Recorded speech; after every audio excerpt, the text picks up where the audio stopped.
우리 함께 말씀 나누겠습니다. 오늘 성서정과 41번째 말씀입니다. 부유함을 경계하는 이유라는 제목으로 함께 말씀을 나누겠습니다.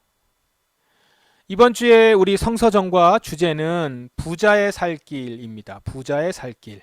부자, 돈과 관련된 그런 내용이겠죠?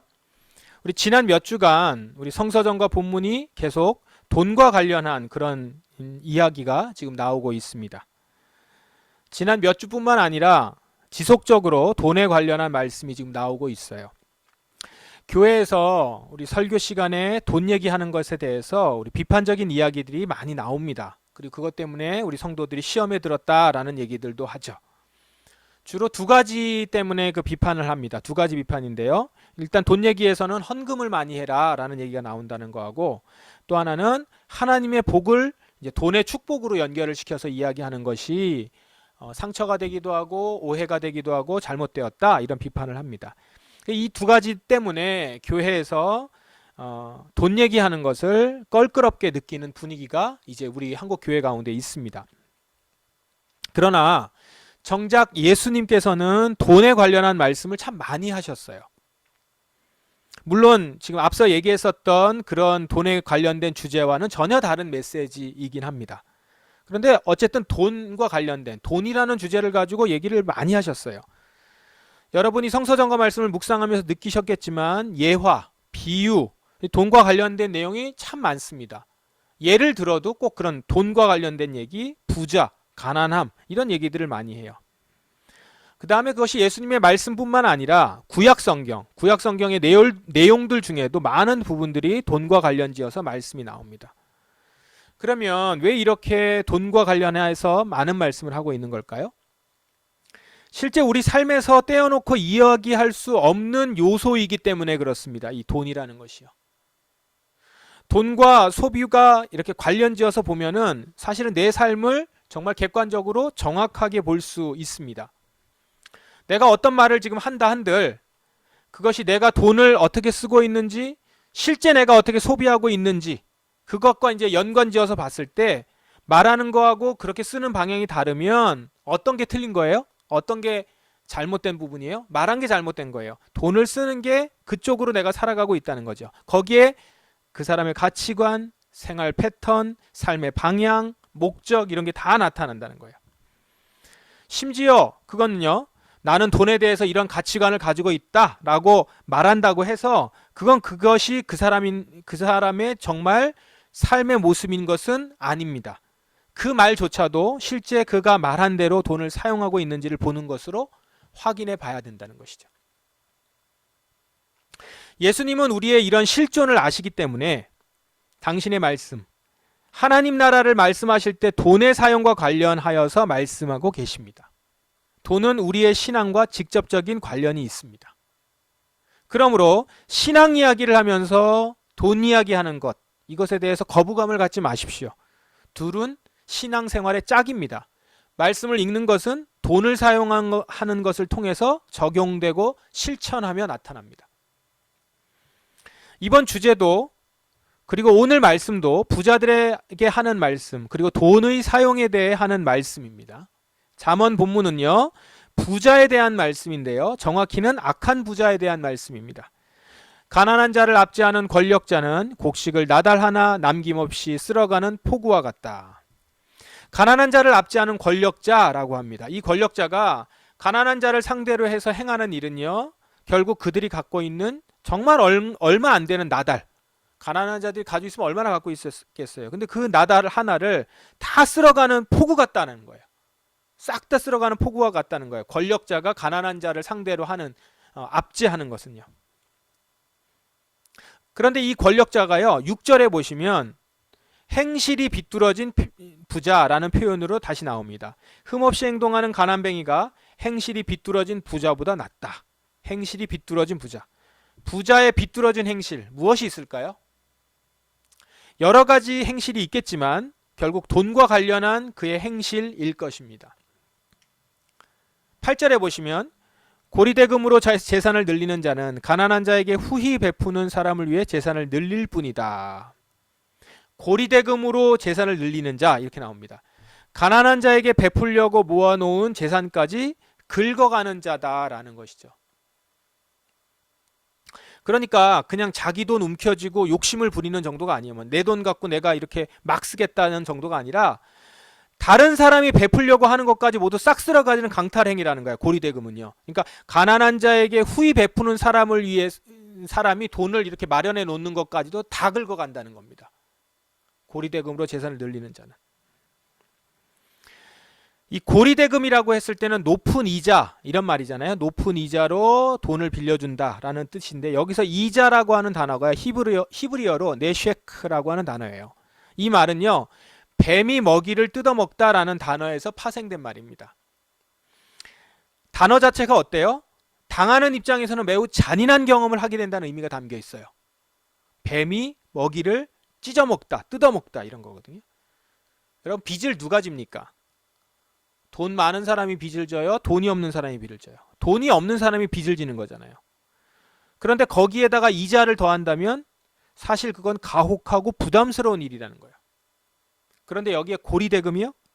그거는 가난한 사람의 가난을 이용해서 돈을 갈취하는 거예요. 뱀이 먹이를 물어뜯는 것과 같은 행위라는 것입니다. 성경은 그렇게 보고 있어요. 잠언 말씀은 고리대금으로 재산을 늘리는 것은 가난한 사람뿐만 아니라 가난한 사람을 도와주려는 사람들의 것까지 빼앗는 나쁜 인간이라고 단언하고 있습니다. 오늘 잠언 말씀에서 이 부자에 대한 내용 이 얘기가 나오는데 부자에 대한 내용만 쭉 나오는 것이 아니라 그 사이사이에 법을 무시하는 악인에 대한 얘기가 들어있습니다. 3절 다음에 4절 5절에도 악인에 대한 얘기, 특히 법을 무시하는 악인 이렇게 나오고 있고 7절에도 그렇고 9절에도 그렇게 계속 나와요. 잠언의 이런 배열들은요, 내용을 병렬로 계속 보게 하는 것인데 계속 쭉 같이 보게 합니다. 그러니까 병렬로 해서 같은 주제를 놓고 쭉 보게 하는 거예요.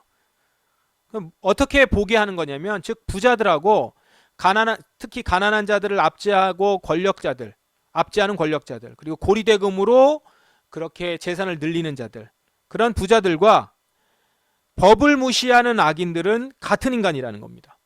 법을 지키지 않는 악한 자, 법을 무시하는 자, 같은 자라는 거예요. 그러면 부자들은 이렇게 얘기할 거예요. 법을 어기지 않는 한도 내에서 이자를 받는 것이다. 뭐 고리대금 나쁘다고 얘기하려면 해라. 그러나 나는 불법은 아니다. 받아도 된다고 하지 않았냐? 내 돈 내가 다시 걷어들이는데 그게 불법이냐? 빌렸으면 빌린 거에 대한 이자를 받는 건 당연한 거 아니냐? 이렇게 얘기할 수 있죠. 법을 어기지 않았다라고 주장할 수 있을 겁니다. 그런데 여기서 법은 뭡니까? 여기서 법은 하나님 나라의 법이에요. 이 공동체를 만드시고 우리를 살게 하신 하나님께서 이 세상을 만드실 때 원리가 담긴 법, 그게 하나님 나라의 법이거든요. 세상의 법은 그 하나님 나라의 법 아래에 있어요. 그 안에 있습니다. 이 토대 위에 있어요. 하나님 나라의 법 토대 위에. 사람을 위해서, 공동체를 위해서, 그렇기 때문에 세상의 법도 있는 겁니다. 하나님 나라의 법 가운데서 이 세상이 만들어졌고 그 세상이 돌아가는 것도 사람을 위해서, 공동체를 위해서, 법이라는 것이 그 공동체를 위해서 필요한 것이잖아요. 그러니까 사실은 법이라는 것은 최소한의 바운더리를 만드는 거죠. 최소한 이거는 지켜서 공동체를 유지해야 된다, 지켜야 된다는 거예요. 그런데 법을 만드는 자들, 즉 권력을 가진 자들이 법을 자신들 불의의 구미에 맞게 바꿔요. 그래서 불법적인 행위임에도 합법을 가장한 것처럼 고칩니다. 그게 뭐예요? 악법인 거죠. 성경의 원리로 볼 때는 불법입니다. 하나님 나라의 법에 위반되면서 자신들이 법을 고쳐서 아예 불법한 행위를 하는 겁니다. 이런 경우는 어때야 돼요? 법을 고쳐야 되는 거예요. 악법이 아니라 선한 법으로 고쳐가야 합니다. 거짓되지 않은 법, 뱀과 같은 잔인함을 그대로 방치하지 않는 법을 만들어 가야 된다는 것이죠. 다시요. 그렇죠? 오늘날 우리나라에 현재 부동산법, 고용법, 노동법 등이 있어요. 지금 부자들은 그 법의 테두리 안에서 돈을 모으고 있는 거예요. 불법을 저지르는 게 아니야. 합법적입니다. 그러면서 이렇게 얘기할 수 있죠. 나는 머리를 쓰고 연구해서 열심히 노력해서 돈을 어떻게 하면 이 상황에서 이런 법 아래서 모을 수 있을까 할 수 있어요. 근데 이걸 아셔야 된다는 거죠. 그들이 지키는 법이 이 법이 옳으냐라는 거예요. 이걸 따져야 한다라는 것입니다. 공동체성과 인간됨을 생각할 때 우리 같이 또한 하나님 나라를 아는 자들에게 있어서 하나님 나라의 법을 생각할 때 하나님이 만드신 이 세상의 원리라는 시각으로 바라볼 때 현재의 법이 바람직한 법이냐 이것을 따지는 겁니다. 그래서 악한 법이면 고쳐야 하고 바꿔야 하는 것이죠. 우리나라에서 부자들을 범죄자라고 단언할 수 없어요. 그러나 그들의 부의 축적이 어떤 과정을 통해서 나왔는지를 봤을 때 악법을 고치지 않아 생기는 일이라면 그들은 그 안에서 악을 추구하며 살아가는 것이겠죠. 그러면서 악인이 되는 것입니다. 그래서 악한 세상과 함께 그 부자도 악인으로 그냥 그 자리에 남다가 심판을 받게 되는 거예요.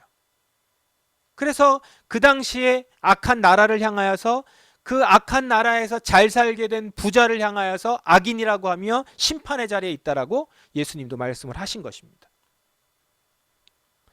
부자라고 다 악인이 아니라 오늘날 우리 사회의 이 시스템에서 부자가 되는 과정에는 악한 시스템 가운데 이루어진 것이 많기에 경계하고 또 경계해야 된다라는 것이죠. 우리가 지금 이렇게 부자에 대한 이런 시각을 분명히 가질 수 있는 것은 바로 하나님이 우리를 이런 제도와 법에서부터 이 세상의 제도와 법에서부터 완전히 구출해서 다른 삶을 살 수 있게 해주셨기 때문입니다. 에베소서 말씀을 보십시오. 불순종과 죄로 인하여 여러분은 영적으로 죽은 사람들이었습니다. 우리 모두 저들과 똑같이 죄된 본성을 좇아 행하고 육체와 마음이 원하는 대로 온갖 일을 저질렀습니다. 우리가 하나님의 분노를 사는 것은 당연한 결과입니다. 왜냐하면 그렇게 살아왔기 때문입니다. 우리는 불순종의 죄로 죽은 자들, 죄된 본성을 좇아서 행하는 자들이었다는 거예요. 그러니 그렇게 살아가다가 하나님의 분노를 사서 죽을 자들이라는 거예요. 이거를 돈의 은유를 써서 한번 말씀을 드리면 죄로 빚을 어마어마하게 진 자들이에요. 이 빚을 우리는 스스로 갚을 수가 없어요. 마땅히 우리는 목숨으로 갚아야 하는 자들인 거예요. 그런데 어떻게 했어요? 하나님은 자비로우시고 우리를 너무 사랑하셔서 그냥 내버려 두지 않으셨습니다. 여러분은 하나님의 은혜 안에서 믿음으로 구원을 받았습니다. 여러분 스스로 자신을 구원할 수 없습니다. 구원은 하나님의 선물입니다. 우리를 너무나 사랑하셔서 우리가 목숨으로 빚을 갚도록 그냥 내버려 두지 않으셨다라는 거예요. 우리를 구원하셨어요. 스스로 갚은 것이 아닙니다. 그러므로 하나님의 선물이라는 거예요. 9절에 또한 착한 행동으로 구원받은 것이 아니므로 아무도 자랑할 수 없습니다. 선물을 받을 만한 자격이 있어서 받은 게 아니라는 거예요. 그냥 받은 것이기 때문에 거저 받았기 때문에 자랑할 수 없어요. 오늘도 개인 기도하라고 할 때 저도 기도하면서 내가 받은 구원과 지금 받은 은혜가 자랑할 것이 없으니 내가 내 행동으로 받았고 자격이 있어서 받은 것이 아니니 자랑할 수 없습니다. 고백할 수밖에 없더라고요. 그 가운데서 우리가 은혜를 기억하는 거잖아요. 이 잠언의 악한 부자하고 대조적으로 에베소서에서는 선한 부자이신 하나님이 지금 나와요. 하나님은 우리의 죄의 빚을 갚지 않아도 되도록 당신께서 몸소 그 빚을 다 감내하셨어요. 그 빚을 다 감내하시기 위해서 큰 손해를 본 거예요. 당신의 나라의 손해를 보셨어요. 물질로 따지면 어마어마한 손해일 겁니다. 그러면서 우리에게는 선물로 그냥 주셨어요. 고리대금으로 우리를 걸고 넘어지지도 않으셨어요. 그렇게 함으로 인해서 빚을 탕감받게 했고 우리는 어느 누구도 그 앞에서 자랑할 수 없게 됐고 하나님 앞에서만 자랑할 수 없게 된 것뿐만 아니라 이웃과 형제, 자매들에게 세상을 향하여서도 자랑할 수 없는 자들이 된 겁니다. 이런 삶을 살게 된 우리가 이 세상을 살아가면서 갖게 된 부와 명예와 권리를 다 내 것이라고 주장하며 나만을 위해 사용할 수 있겠습니까?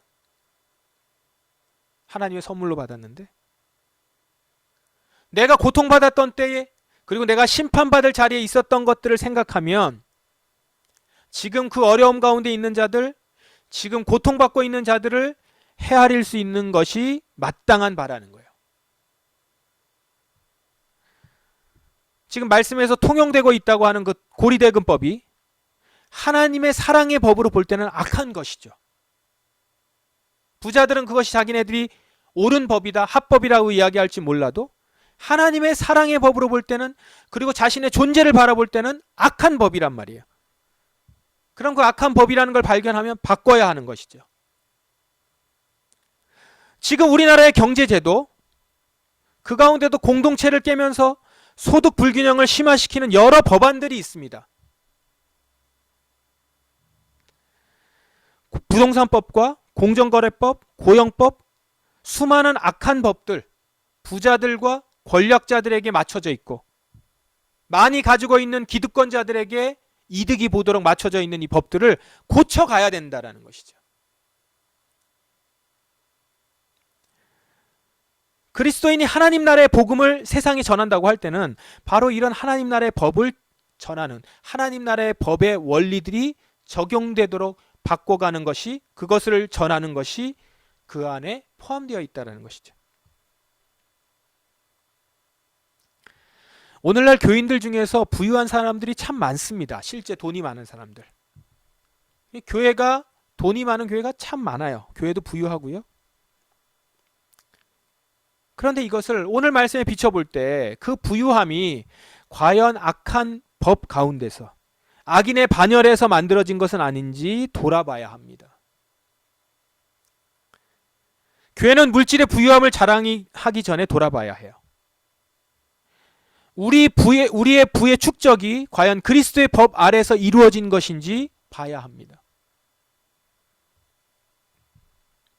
예수 그리스도를 통해서 값없이 용서와 사랑을 받은 사람들이라면 결코 그런 악한 부자들과 같은 모습을 추구할 수 없습니다. 이 세상의 법에 합법이라는 이름으로 그것에 편승해서 나아갈 수 없어요. 이 세상의 법에 충실하기만 하면 다 받아도 되고 다 누려도 된다라는 것이 우리 교회가 추구해야 되는 법의 자세, 행동이 아니라는 것이죠. 교인들 중에서 자신의 이익과 재산 축적만을 위해서 사는 사람이 있다면 그것은 가난한 자들의 형편은 아랑곳하지 않은 부자들, 뱀이 먹이를 물어뜯을 때 사용하는 잔인한 이빨을 가진 자들이라는 것입니다. 오늘 예수 그리스도의 이름으로 모인 교회에도 하나님께서 그렇게 책망하실 수 있다라는 것이죠. 왜요? 우리가 하나님의 법이 아니라 이 세상에 하나님의 법으로 볼 때는 악한 법들을 따라가고 있는 불법자들이니까요. 대기업들이 동네 골목 상권을 점유하면서 소상공인들이 살아가고 있는 일거리들을 싹쓸이하고 있는 행태가 우리나라에는 비일비재합니다. 이것을 여러분 좋게 보셔서는 안 되죠. 좋게 보실 수 없어요. 우리 동네에 뭐 카페가 들어왔네. 우리 동네에 이런 빵집이 들어왔네. 이 마트가 들어왔네. 마냥 좋아하시지만 말기 바랍니다. 그리스도인은 그렇게 그냥 나의 편리함과 내가 누릴 수 있는 것으로 만족하는 자들이 아닙니다.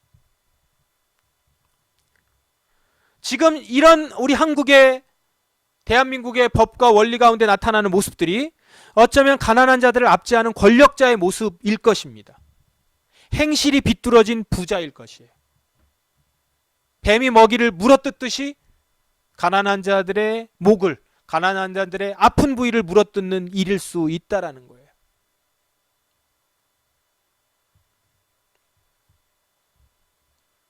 그러므로 오늘 우리는 말씀을 보면서 이렇게 기도하고 삶을 살아야 합니다. 주님, 우리는 주님께 선물로 받아 누리는 인생입니다. 또한 이 세상은 당신이 우리에게 선물로 나누어 주신 세상입니다. 악한 권력자들이, 악한 부자들이 이 땅과 재산을 독점하지 않게 하소서. 특별히 입술로 예수님을 주님이라 시인하면서 부자의 삶을 추구하는 자들이 있다면 경계해야 합니다. 그 삶은 결코 예수를 주님으로 따라가는 삶이 아닐 것입니다.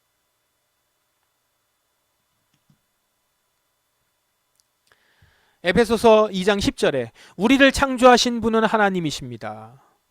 그리스도 예수 안에서 우리를 새 사람으로 변화시켜 착한 일을 하게 하신 분도 하나님이십니다. 하나님께서는 우리 안에 이미 오래전부터 선한 일을 계획해 놓으셨습니다. 우리의 삶이 선하게 되도록 그렇게 계획해 놓으셨습니다. 하나님은요, 우리를 새 사람으로 변화시키시고 착한 일을 하게 하셨다라는 거예요. 그렇게 우리를 부르셨다는 거예요. 착한 일, 선한 일이 뭡니까? 하나님이 우리에게 하신 일이잖아요. 우리를 값없이 용서하시고 우리의 빚을 가져가시고 덜어내신 사랑하시는 일. 그 일을 우리가 이 세상에서 하고 살아가도록 선하게 착한 일을 하도록 계획해 놓으셨다라는 것입니다. 그럼 이제 이 세상에서 마땅히 가난한 자들이 하늘을 향하여서 부르짖고 있는 소리를 하늘에만 들리도록 하는 것이 아니라 그 소리를 우리도 들어야 합니다. 듣고 주님의 뜻과 마음에 부합하여 그 가난한 자들을 멸시하고 그 아프게 만드는 부유함을 자랑하는 자들의 일들을 멸하며 그들의 일들을 경계하며 또 그 앞에서 법을 고치고 원리를 바꿔가는 그 일들이 우리 가운데 나타나야 할 것입니다. 그 일이 우리 그리스도인과 교회가 해야 될 일인 줄 믿습니다. 부디 우리가 부유함을 자랑하는 자들 사이에 끼어서 나도 그것을 자랑하고 싶다, 나도 그렇게 살아가고 싶다 부러워하며 그 안에 거하다가 무서운 심판 가운데 처하지 않기를 바랍니다. 주 안에서 부유함을 누리는 우리 성도들이 되기를 바라요.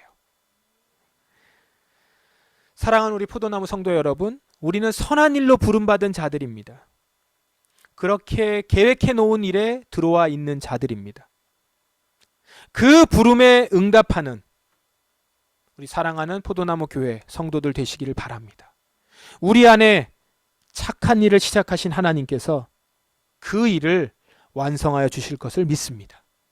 진정한 복의 자리에 거하시는 우리 성도들, 진실된 그리스도인 예수 그리스도를 따라가는 제자들 되시기를 주님의 이름으로 축원합니다. 함께 기도하겠습니다. 말씀에 의지하여 나아가십시다. 특별히 오늘 말씀 가운데 나눴던 것처럼 기도하십시다. 주님, 우리는 주님께서 선물로 주신 인생을 살아가고 있습니다. 또한 이 세상도 당신이 우리에게 또한 이 세상 자체를 선물로 주셨습니다. 악한 권력자들이, 악한 부유한 자들이 이 땅과 재산을 독점하지 않게 하소서. 주님, 부자의 삶을 추구하는 것으로 우리의 삶이 주님의 법을 넘어가지 않게 하시고 주님을 따라가며 함께 공동체가 이 땅의 사람들이 더불어 평화롭게 살아갈 수 있는 날이 되기를 고백하며 또한 그렇게 살아가기를 원합니다. 이렇게 주님 앞에 소망을 갖고 기도하는 이 시간 되길 원합니다. 함께 기도하겠습니다.